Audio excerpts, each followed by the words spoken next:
السلام عليكم ورحمة الله وبركاته. حبيب قلبي، عاملين ايه؟ يا رب تكونوا بخير. معانا فيديو جديد وكركبة جديدة ويوم جديد، ويلا نشوف بينا معانا ايه. زي ما انتوا شايفين كده، اهملت في المطبخ شوية شويتين 13 كده.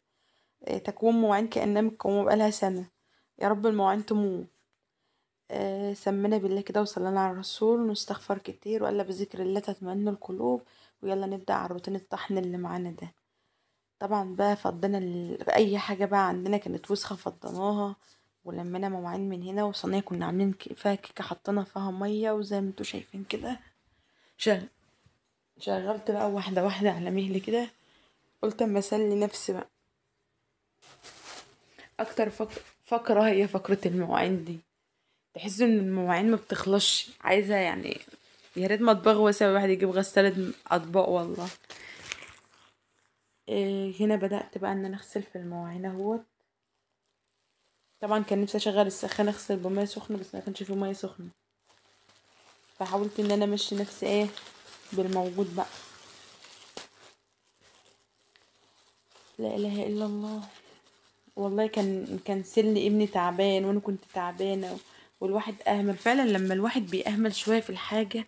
يعني ما بتحسش، انما لما كل يوم تكون ايدك في الحاجه كده بتحس براحه نفسيه.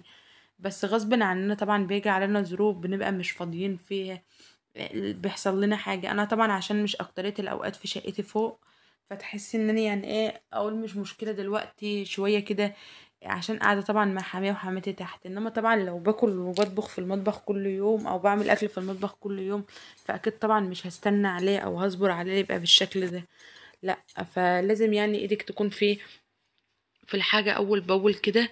عشان طبعا طول ما الحاجة في ايدك فيها وانت محافظة عليها هتلاقيها. أهملت فيها، بس ساعات بنأهمل بس غصب عننا.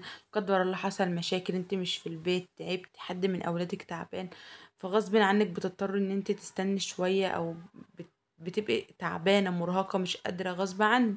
انما بدل انت كل يوم ايدك في الحاجة، فهتلاقي حس براحة كده. لا اله الا الله. اذكروا الله كده وصلى على الرسول كتير، وطول ما انت واقفه استغفري وصلى على الرسول عليه افضل الصلاه والسلام. ادعي لاولادك، ادعي لطلاب الثانويه العامه. ربنا يا رب يفرح كل قلوب الناس، ما يكسرش حد او ما يزعلش حد، وكل اللي نفسه في حاجه بيتمناها ربنا يديها له. ربنا يرزقنا الصحه والستر والرضا. واهم حاجه يعني الرضا في القليل، ان احنا نرضى باللي ربنا كاتبه لنا واللي ربنا قسمه لنا. وان احنا ما نبصش في حياة حد، وان احنا حياتنا احسن من ناس بكتير جدا قوي.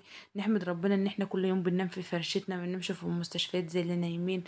عيالنا كويسة، بناكل لقمة كويسة، بننام على فرشة كويسة. بنلاقي يعني نلاقي حد جنبنا يسندنا يدعمنا. في ناس غيرنا مش لاقي اي حد يبقى جنبها، ولا سند ولا ظهر ولا اكل ولا شرب ولا مكان حتى تنام فيه. فدايما نقول الحمد لله وارضي، وكل ما بترضي وتحمد ربنا ربنا بيزيدك كمان. دايما خلي عندك قناعة ورضا في الله ان ربنا هيكبر بخاطرك. ان دايما طريق الصبر اخره جابر مهما طال. ربنا هيكبر بخاطرك وهيديك اللي انت عايزاه. ربنا يكبر بخاطرنا ويرضينا جميعا يا رب. انا وانتوا وكل اي حد يسمعني واي حد معايا وسامعني. يا رب يرزقنا على طول برزق حلال طيب، ويرزقنا برزق أولادنا. هنا بقى خلصت أول دور، هخش على تاني دور بقى.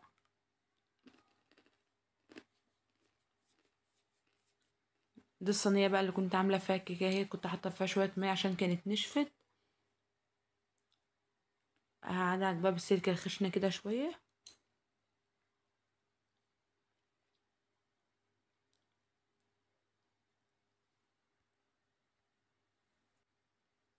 هنا بقى عملتها بالسلكة الخشنة الأول عشان لو فيها أي حاجة ناشفة أو كده، السلكة الخشنة دي بتنضف على طول. هنا بقى الصابون اللي أنا كنت عاملاه، رغيت على الصابونة زي ما انتوا شايفين كده. ما عادش عندي والله، بس هنزل هنعمل معاكم فيديو تاني لان الصابون اللي كنت عاملاه خلص.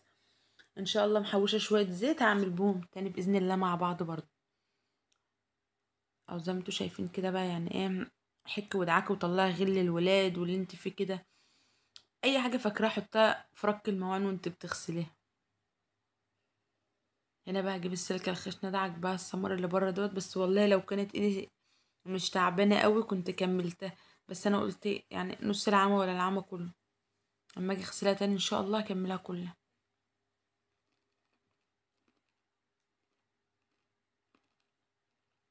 السلكة الخشنة دي بتطلع معاكي اي حاجة عايزة تطلعيها. اه شفتم؟ ده الصابون بتاعي. شوفي خلي الصينية عاملة ازاي. مم.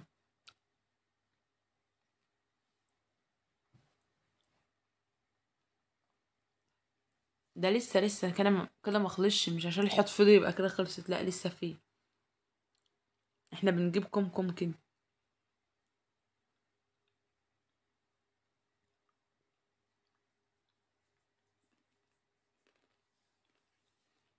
لو وصلت لحد هنا بقى اكتبي لي كومنت حلو كده وقولي لي بتتابعيني منين.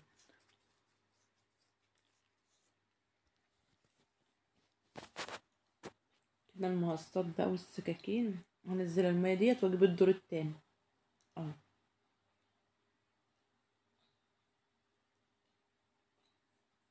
ده حلة العجين كنت عاجنة فيها فطير، الفيديو بتاعها بيحمل هينزل لكم قبل دوت ان شاء الله.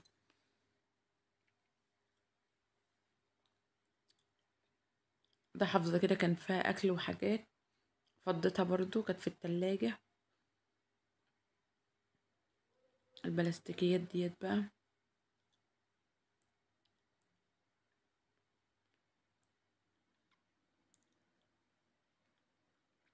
لزقوا ببعض مش عايزين يطلعوا.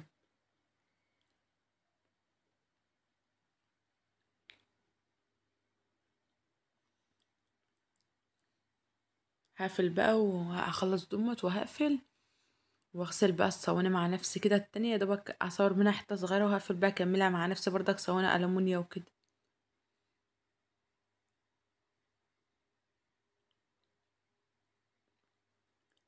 زي ما انتوا شايفين اهوت.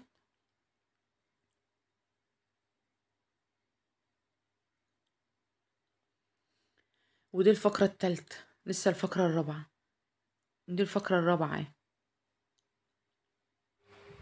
هنا بقى كان اخر حاجة هو الصواني اللي هي الألمونيا، زي ما انتوا شايفين حطيت فيها مية تبوش جنبي، وهبدأ اغسل في التانية بقى كده اهو. رغيت بقى من الصابون اللي انا كنت عاملاه برضو معاكم قلت اجربه في الألمونيا برضك، بدعك بيه الألمونيا كلها والكوبايات، بيخلي الحاجة بصي بتشف وترف معاكي كده اهو. شفتوا رغوته عاملة ازاي ومعلهوش بريلا اصلا، يعني انا قصدي مش حاطة على السلكة بريلا، حاطة الصابون بس اهو. زي ما انتوا شايفين كده اهوت. دور الصواني دي بتاعت ام بشوف بيبلق. هنا برضك غسلت خلصت دمت اهو. شفتم؟ هبدأ بقى انزل الماء اللي على الرخامة ديت كده بالبتاع عشان اجيب الحاجة اللي هناك ديت كلها برضك، هنزل الصف ده كله اغسله وامسحه واحطه مكانه بقى. وانا بعمل البتاع ديت بقى وبفكها اهو. شفتوا ايدي اتعورت، قعدت تجيب دم اتعورت. يلا قدر الله ما شاء فعل. هغسل بقى القعدة بتاعتها كده بالسلك. عفوا.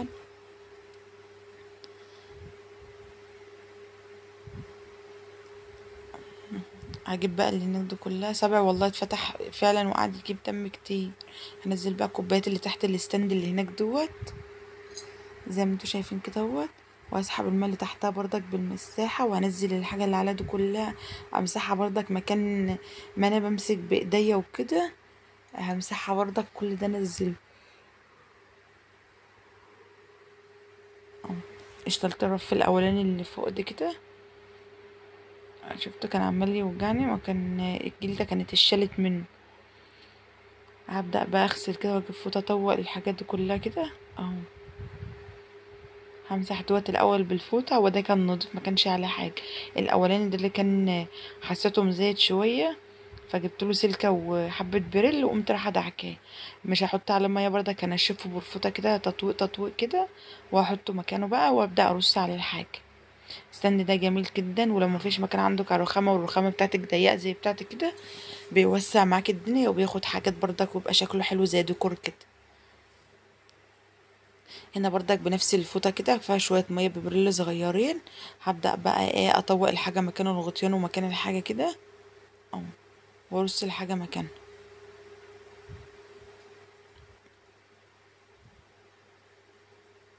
علب التوابل دي حلوة قوي قوي قوي. ودلوقتي اساسا كنت بجيبها جملة بحوالي 20 او 15. دلوقتي العلبة واقفة عليا جملة بس ب30 جنيه وب32 جنيه. يعني ما عادش حاجة فعلا رخيصة والله يا جماعة، ربنا يرخيها. برضك الزيتة وبتاع الزيتين، واحدة للخل وواحدة للزيت. برضك قلت ايه اما اطوقهم كده مكان ما انا بمسك بايدي بعجن او بعمل حاجة، هطوقهم برضك كده.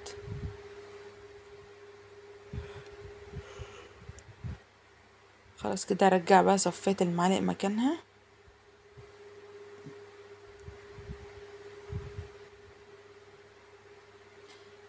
هصفيها بقى كده من المية اهيت وارجعها مكانها تاني، او احط السكاكين اوقفها والمقصات كده. خلاص بقى انزل، هبدأ بقى اغسل الكوبايات واحطها مكان دي، الكوبايات اللي احنا بنستخدم للبن للنسكافيه كده.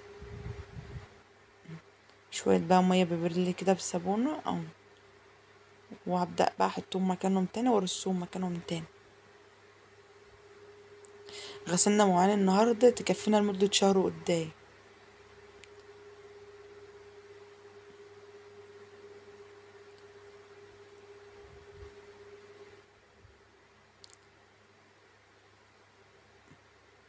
انا خلاص خلصت اهوت. رجع كل حاجة مكانها. المساحة ديت بتجيب لك المية كلها، بتنشف لك الرخامة كأن ما كانش عليها مية اصلا.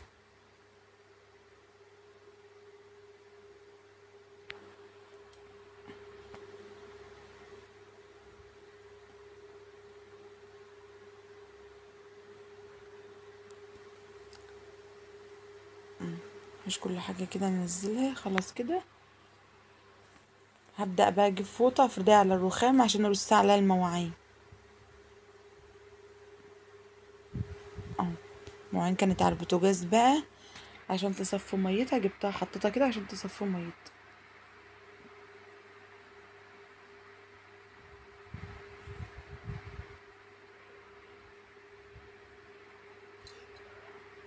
المواعين هدت حالي النهاردة والله. ارص كده كله فوق بعضه كده عشان بقى ايه يصفي المية. انا هسيبهم اساسا لحد ما انا خارجة، هروح البس وهخرج، وما اجي بقى ايه هبقى ارصهم واحدة واحدة كده.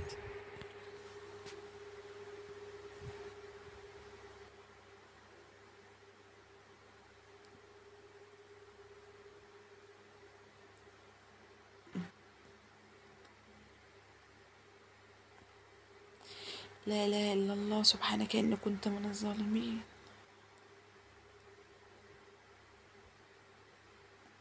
الطبق ده يا جماعة بورسلين، ما هو الصيني بورسلين بيخش الفرن.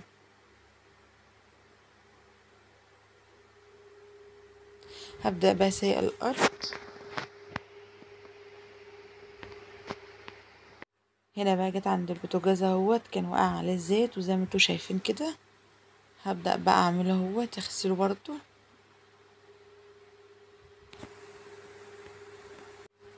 هنا بقى خلاص دعكت البوتاجاز اهوت كمان. حطيت عليه شوية مية ببريل كده، وقلت ادعكه هو كمان كده. وكنت بدعك او كده كده جبت شوية مية وكده كنت بدعك الجنب بتاعه، دعكت الجنب بتاعه هو كمان. هسحب المية دي كلها بقى بفوطة، وارجع اعملها تاني، انشفه تاني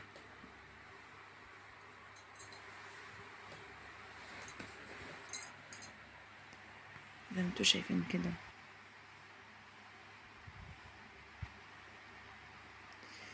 شفتوا المثل اللي بيقول لكم العمار في سنين والخراب في ثانية؟ هو هكذا نفس المواعين يعني. تقعدي تعمري وتعبي وتعملي وتروقي وتظبطي، تقعدي لك 5 6 7 ايام. وساعة ما المطبخ يجي يتوسخ بتوسخ كله في ثانية واحدة. هنا بقى خلاص شديت بالمساحة كده وقلت اطوق كله بالمساحة. وهنا بقى حطيت حتة فحمية على البوتاجاز تولع اهيت، عشان بقى نعطر المطبخ مكان مواعين وكده.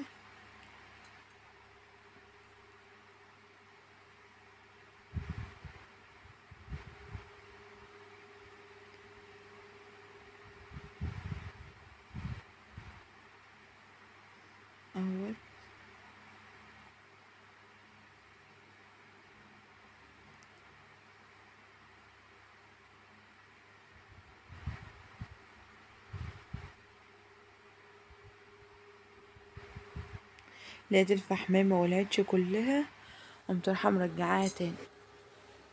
هنا بقى ولعت اهيت والفحم اشتغل، وحطيت حبة بخور يعقموا الدنيا. وهنا بقى كده البوتاجاز والمواعين والحوض فاضي والدنيا بتبرق والدنيا تمام. خلاص كده اهو. وكده الفيديو بتاعنا يكون خلص، يا رب يكون قدرت افيدكم بحاجة. هو مش حاجة يعني، بس حبيت اشغل الكاميرا معاكم. مع السلامة في فيديو جديد.